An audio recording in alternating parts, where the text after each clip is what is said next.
in psychological testing, they found that and what we all talk about is there's two responses, fight or flight. Well, there's actually three. The third is freeze. You've probably seen people like someone jumps out and scares them. Like one guy goes up to punch him, the other guy runs away, and the last one's just like, yeah, deer in the headlights. What do I do? What's going on?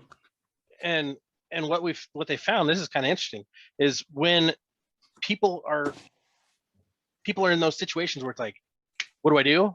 And they found that the people who are the fight or take a step forward as opposed to freezing or moving backward, the stress levels that those create, the highest stress was to move forward.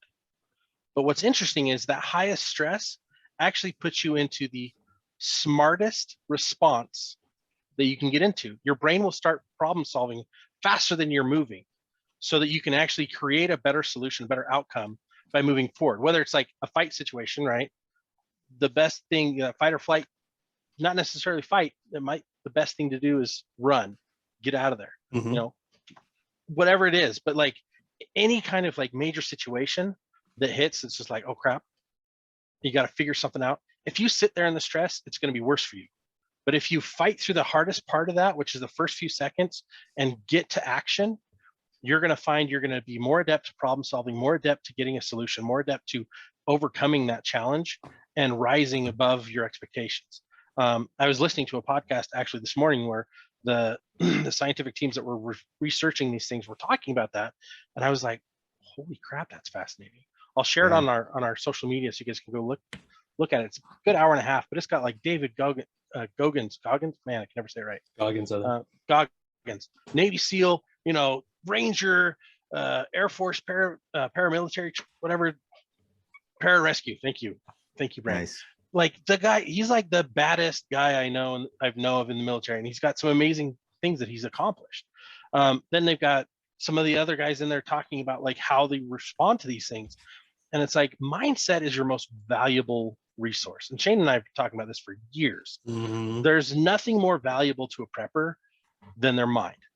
Right? You build the skills, and as you're building the skills, your mind is becoming resilient, or as we like to say, anti-fragile. Oh yeah.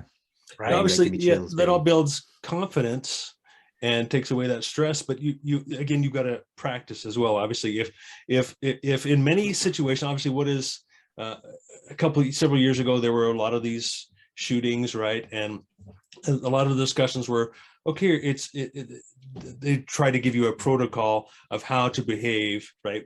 And of course, they're not talking about using any kind of firearms or self-defense. They don't want you to do that. They want you to hide. And I forget it. I'm just bringing this up off the tip of my tongue here. It's either run or hide, but there was no fight in there, right? None of that was in there. It was always take the easier route. And most of the time, that might be the best case, especially if I have my kids with me, my wife, we're out of here. But if not, like Scott was saying, that fight may be the appropriate action. Yeah.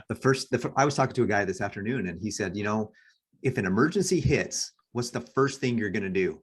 And people are like, oh, I'm going to, assess my situation. Oh, I'm going to grab my food. Oh, I'm going to grab my water, get my go bag. I'm going to do all. He says, no, the first thing you're going to do is panic. And so if you're mentally prepared for that being the first thing you're going to do, you're going to take that moment to realize this is a panicking, stressful situation. Recognize it, give yourself the 10, 20 seconds to kind of be there in that moment, and then say, okay, now it's time to go into problem solving mode. Because every problem has a solution. We can sit around and we can whine and complain about all the problems and why did this happen? And why did the earthquake? Why did my boss fire? We can whine and complain about it for days and for years. But the minute you change your mind to a solution oriented and a solution focus, man, that's when the magic happens. Well, that's like, so you're faced with this massive situation, or it might be a minor situation, but you're faced with a situation. Panicking is the absolute response everyone's going to go into. Doesn't matter how well trained you are. There's going to be an element of panic in there. Now, if you're prepared and ready to move into that scenario, it's something you've been training for, the panic's like this, and you're like into action. Yep. For the rest of us, we've got to have a kind of a trigger that we create for ourselves. And if you've heard of the 5-second rule, I think it's fantastic. It basically teaches you how to launch yourself into action. So as soon as you have that first idea in your head of like, here's what I need to do, if you're still like not moving yet, go 5, 4, 3, 2, 1. You count down like a launch, and like that rocket, you take off and you go do that first thing that you know you need to do. It's that old adage, ready, fire, aim. Just start moving, because that movement, that just start moving part is going to get you to where you need to be. And it's okay to panic first, but hurry and bring it in. You have time to like really mourn the situation later. Right now, you've got to make sure you and your family, your loved ones are okay, and that you're making an action plan and moving on that action plan to get out of the dangerous situation. Yeah. Right. And this isn't just in physical danger. This is, if you got an emotional danger, if you can have financial danger, you get a bill that comes in you weren't ready for, panic, and then solve. Lose your job. How many of us have lost our jobs in the last few years? Lose your job. Am I going to panic and sit there for 2 years waiting for something to happen good to me? Or am I going to take action and start working towards a better situation for my family? Right. Everyone that's listening to this is probably on that second group where they're going to take action and start working. It's the same thing in any type of scenario. Prepping isn't just for the apocalypse. That's what everyone, makes sexy, and it's not. It's going to suck. But the practical everyday use of preparedness is the life-saving blood for the self-reliant. I grew up in a very poor household. Like, we were just above the poverty line. I used to work in the cafeteria to get my breakfast and lunch. That's just how I went. Once I realized how much more I could get, it was just simple economics. But we lived off food storage all the time, and we rotated the food storage all the time. And I'd get in trouble all the time because I'd find the chocolate and I'd find the other things that I'm not supposed to be eating as a little kid and a teenager, and sometimes as an adult. And I would be like, no harm, no foul, right? But that was how life was, and we gardened and we did those things. And we became less fragile and more used to living on the edge. It's just normal. That was normal life for us. And I know a lot of people who had it way worse than I did, right? And I know people had it way better than I did. And what's funny is it's the way worse than I did guys that I admire the most, because they seem to be more ready than anyone else I know. They seem to have a better understanding of mindset, of skill sets than anyone else I know.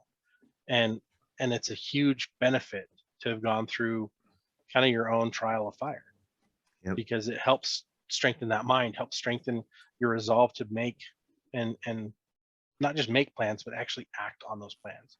And that's just going to help you be mindset wise more prepared for future events, whatever they may be. Yeah. Shane, take us to the end of this with that quote on anti-fragility and give us some of your thoughts on that. Yeah. Anti-fragility. It is a very complex topic if you want to get in really deep into it.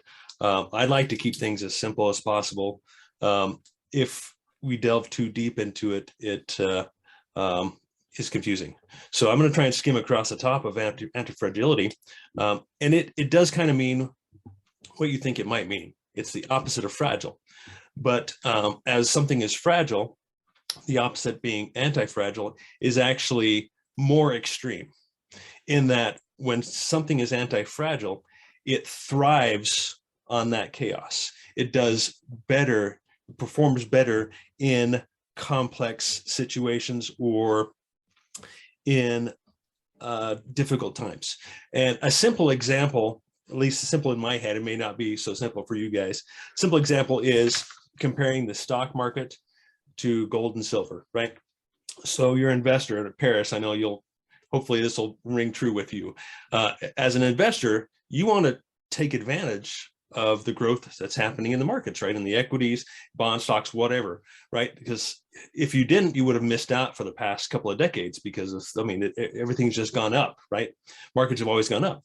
But you know that gold and silver it's God's money. It's from nature. It's robust. It's resilient. It has all these properties that the stock market doesn't have. You look at the stock market, it's overvalued, it's fragile. Anything could happen. It could collapse at any day, right? Yet gold and silver are always there. And so what we're seeing now is war breaks out, right? What happens? Stock market goes down, gold and silver go up. They're thriving on this chaos. And so that's really the best example I can think of right now of anti-fragility. So, you can think of words like robust or being able to adapt. I think we'd like to think of ourselves this way. Like I can easily adapt. I'm pretty tough under stress. At least I have to think that way, right? But when that stress comes in, do you actually thrive? And I think, of course, of a few friends we have, Jeff Kirkham, for example. Yes, he was a Ranger for 26 and a half years. You got to count that half year, right? That's very important. Absolutely, he is anti-fragile. If anybody I can think of is anti-fragile, it's Jeff. And so this anti-fragile topic can be applied to anything, really. But how do we apply it to ourselves in preparedness, in becoming ready for what we think might happen? And that's up to each of us, right, of what we're preparing for. Some people are preparing for the lights to go out for a couple hours or a couple of days at most, right? Some people are preparing for the literal end of the world, right? There's all these extremes in between.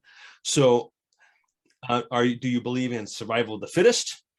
That's where I'm going, right? Or are you that tree in the wind that is constantly in the wind, that grows stronger every day, right? Those are kind of what anti-fragility means. And so I think each of you are going to need to take a little bit of time and learn about anti-fragility. I've got the book on the way. I'm going to read it. I think it's going to be a lot more complex than I care for it to be, and for me to read, because it gets into all different aspects of life, about war, economics, biology, and it applies to all these different topics. But anti-fragility, think about, like you're saying, Scott, when something comes up, do we panic? Or do we actually get excited? Yes, this is where I thrive. I've trained for this. Exactly. Right? I'm ready for this. And I think that's where a lot of these preppers say, I'm ready for the end of the world to come, right? Bring it on. Let it all collapse. Yes, it will solve some problems. But I think that's also why where that anti-fragility kicks in, right? Because and I include myself in this too, right? Because I often find myself saying, let it all come down. Bring it down right now. This is ridiculous. Because I see what I can accomplish after that as well. And so it's a huge topic that I encourage each of you to spend some time on, and because I'm not sure if I did it justice in the few minutes I took there about anti-fragility. Well, I think you give it a really good understanding for most of the listeners. They're going to really understand that well, as far as it's the tree in the wind and the elements and everything else, right?